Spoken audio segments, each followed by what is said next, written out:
ಆತ್ಮೀಯರೇ ನಮಸ್ಕಾರ. ನನ್ನ ಹೆಸರು ಕಟೇರ್ ಸ್ವಾಮಿ 76 ವೆಂಕಟಾಪುರ. ನಾನು ಇವತ್ತು ಜಯಪ್ರಕಾಶ್ ನಗ್ತೇಳಿ ಸರ್ ಅವರ ಪುಸ್ತಕಗಳ ಬಗ್ಗೆ ಮಾತನಾಡಲಿಕ್ಕೆ ಬಂದಿದ್ದೇನೆ. ಪುಸ್ತಕವೆಂಬ ಗೆಳೆಯನೊಂದಿಗೆ ಅಜ್ಞಾನದ ದಾರಿ ದೂರವಾಗುತ್ತದೆ, ಓದಿದಷ್ಟು ಬೆಳಕು ನಮಗೆ ಹರಡುತ್ತದೆ, ಜೊತೆಗೆ ಬಾಳ ಬಣ್ಣ ಬೂದು ಬದಲಾಗುತ್ತದೆ ಅಂತ ನಾನು ಹೇಳಕ್ಕೆ ಇಷ್ಟಪಡ್ತೀನಿ. ಇವತ್ತು ನಮ್ಮ ಜಯಪ್ರಕಾಶ್ ನಗ್ತೇಳಿ ಸರ್ ಅವರ ಪುಸ್ತಕಗಳ ಬಗ್ಗೆ ನಾವು ಓದಿದಾಗ ನಮ್ಮಲ್ಲಿ ವ್ಯಕ್ತಿತ್ವ ಪರಿವರ್ತನೆ ಆಗ್ತದೆ, ವಿಕಸನಗೊಳ್ಳಲಿಕ್ಕೆ ಸಾಧ್ಯ ಆಗ್ತದೆ ಅಂತ ಹೇಳ್ತೀನಿ.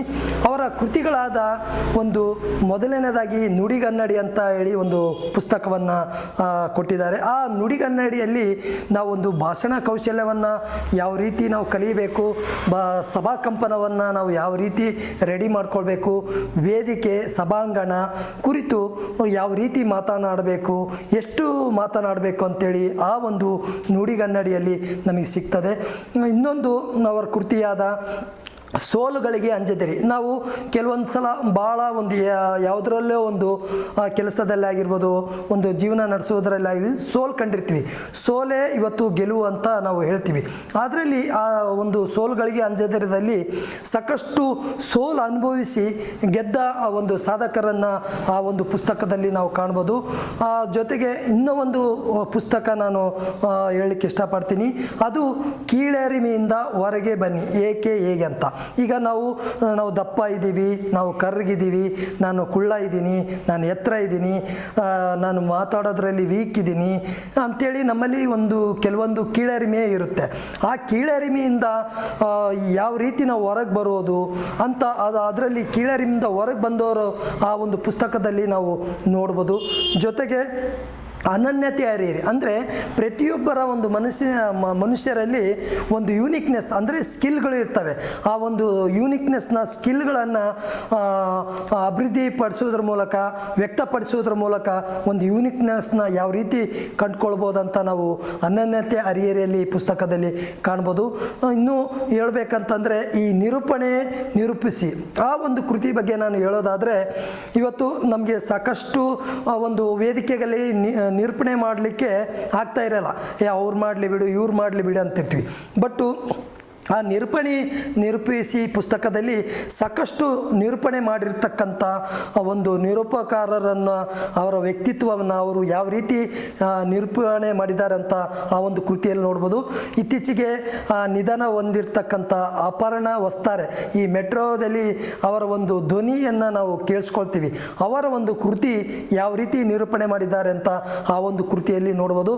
ಇತ್ತೀಚೆಗೆ ಪ್ರಭಾವಶಾಲಿಯಾಗಿ ನಿರೂಪಣೆಕಾರರಾಗಿ ರ್ತಕ್ಕಂಥ ಅನುಶ್ರೀ ಅವರ ಒಂದು ನಿರೂಪಣೆದ ಕುರಿತು ಆ ಒಂದು ಪುಸ್ತಕದಲ್ಲಿ ನಾವು ನೋಡ್ಬೋದು. ಜೊತೆಗೆ ವ್ಯಕ್ತಿತ್ವ ಚಂದನ, ಅಂದರೆ ಒಂದು ವ್ಯಕ್ತಿತ್ವ ಚಂದನ ಯಾವ ರೀತಿ ನಾವು ಮಾಡ್ಕೊಳ್ಬೇಕು ಅಂತೇಳಿ ವ್ಯಕ್ತಿತ್ವ ಚಂದನ ನೋಡ್ಬೋದು. ಹಾಗೆ ಸಾಹಿತ್ಯ ಚಂದನ, ಅಂದರೆ ನಮಗೆ ಒಂದು ಸಾಕಷ್ಟು ಈ ಒಂದು ಸಾಹಿತ್ಯಗಾರರು ಆ ಒಂದು ಸಾಹಿತ್ಯವನ್ನು ಯಾವ ರೀತಿ ಉಲ್ಲೇಖ ಮಾಡಬೇಕು, ನಾವು ಸಾಹಿತ್ಯ ಯಾವ ರೀತಿ ಬರಿಬೇಕಂತ ಒಂದು ಸಾಹಿತ್ಯ ಚಂದನದಲ್ಲಿ ನಾವು ನೋಡ್ಬೋದು. ಜೊತೆಗೆ ತಿರುವುಗಳ ಅರಿವು, ಅಂದರೆ ಇವತ್ತು ಸಾಕಷ್ಟು ಒಂದು ಜೀವನ ನಡೆಸಬೇಕಾದ್ರೆ ನಮ್ಮಲ್ಲಿ ಟರ್ನಿಂಗ್ ಪಾಯಿಂಟ್ಸ್ ಅಂತೇಳಿ ನಾವು ನೋಡ್ತೀವಿ. ಆ ಒಂದು ಟರ್ನಿಂಗ್ ಪಾಯಿಂಟ್ಸು ಸಾಕಷ್ಟು ಸಾಧಕರು ಅವರ ಒಂದು ಟರ್ನಿಂಗ್ ಪಾಯಿಂಟ್ ಆಗಿರೋದನ್ನು ಕುರಿತು ಆ ಒಂದು ಕೃತಿಯಲ್ಲಿ ನಾವು ನೋಡ್ಬೋದು. ಒಟ್ಟಾರೆಯಾಗಿ ಇನ್ನೊಂದು ಹೇಳ್ಬೇಕಂತಂದರೆ ವ್ಯಕ್ತಿತ್ವ ಪರಿವರ್ತನೆ ಅಂದರೆ ಅದರಲ್ಲಿ 36 ಅಂಶಗಳನ್ನು ಕೈಗೊಂಡಿದ್ದಾರೆ. ಆ ಒಂದು 36 ಅಂಶಗಳು ನಾವು ತಿಳ್ಕೊಂಡ್ರೆ ಒಂದು ಜೀವನದಲ್ಲಿ ವ್ಯಕ್ತಿತ್ವವನ್ನು ಯಾವ ರೀತಿ ನಾವು ನಿರೂಪಿಸ್ಬೋದು ಅಂತ ತುಂಬ ಚೆನ್ನಾಗಿ ತಿಳಿಸಿದ್ದಾರೆ. ಜೊತೆಗೆ ಇತ್ತೀಚೆಗೆ ಬಿಡುಗಡೆ ಆದಂಥ ಲೈಫು ನಂದೇನೆ, ಅಂದರೆ ಈ ನಮ್ಮ ಲೈಫು ನಮ್ಮದೇ ಇರುತ್ತದೆ. ನಾವು ಆ ಲೈಫ್ ನಮ್ಮದೇ ನಂಬೋದು ನಮಗೆ ಅರಿವು ಇರೋದಿಲ್ಲ. ಯಾಕಂದರೆ ನಾವು ಬರೇ ಬೇರೆಯವ್ರನ್ನ ಅವಲೋಕನ ಮಾಡ್ಕೊತ ಇರ್ತಾ ಇರ್ತೀವಿ. ಹಾಗಾಗಿ ನಮ್ಮ ಲೈಫ್ನಲ್ಲಿ ನಾವು ಯಾವ ರೀತಿ ಇರಬೇಕಂತೇಳಿ ಆ ಲೈಫು ನಮ್ಮದೇನೆ ಅಂತ ನಾವು ಕೃತಿಯನ್ನು ಓದ್ಬೋದು. ಜೊತೆಗೆ ನಾವು ಇವತ್ತು ಒಂದು ಸಂವಹನ ಕೌಶಲ್ಯ, ಒಂದು ವ್ಯಕ್ತಿತ್ವ ಪರಿವರ್ತನೆ ಆಗಲಿಕ್ಕೆ ಭಾಷಣ ಕೌಶಲ, ಇವು 3 ನಮಗೆ ಬೇಕಾಗ್ತದೆ.